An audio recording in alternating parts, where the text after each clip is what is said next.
Hello everyone, history is easy. In this video I will show you how to prepare yourself for the GCSE Edexcel, Henry VIII and his ministers from 1509 to 1540.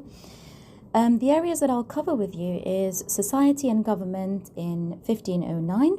We'll talk a little bit more about the Tudor society and understand what is known at the time as the Great Chain of Being. Once that's done, I'll be giving you some exam style question towards the end of the video so that you can link any information that we study today to the GCSE curriculum. So to begin with, in 1509, Henry had become King of England. He was only 18 years old and he ruled over 2.5 million people. It was mostly a rural kingdom. This means that most people lived and worked on the land, and only around 6% of the population lived in the towns. The City of London was one of the largest cities and one of the most important cities with 60,000 inhabitants. And then obviously there were other large towns like Norwich, Bristol, Exeter, York and Coventry, but they had a much smaller population overall. We also know about society at the time that they were Roman Catholic. So this is a form of Christianity that followed throughout Western Europe during much of Henry's reign. Roman Catholics obviously are loyal to the Pope in Rome, no matter where they are located. So a little more on Tudor society.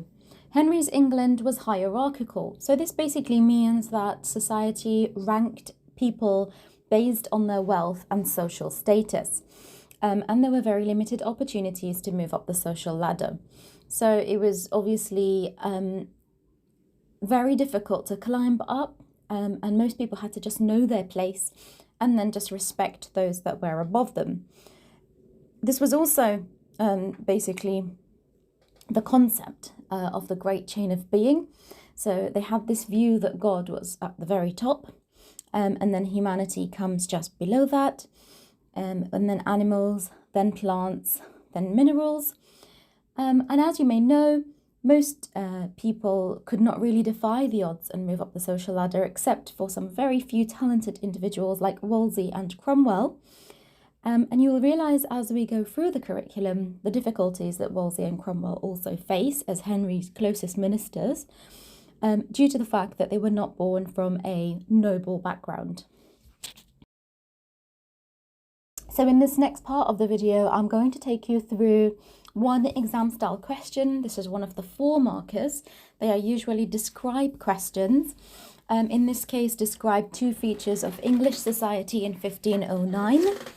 So for the purpose of the exam, you basically need to identify and then describe the first feature separately. Don't mix your ideas up together. So feature 1, most prominently society was Roman Catholic. So we've given this first concept of, okay, the faith was Roman Catholic faith. We then move on to kind of speak about the implications of this statement. Okay, well, this meant that the church had a strong impact on everyone's lives.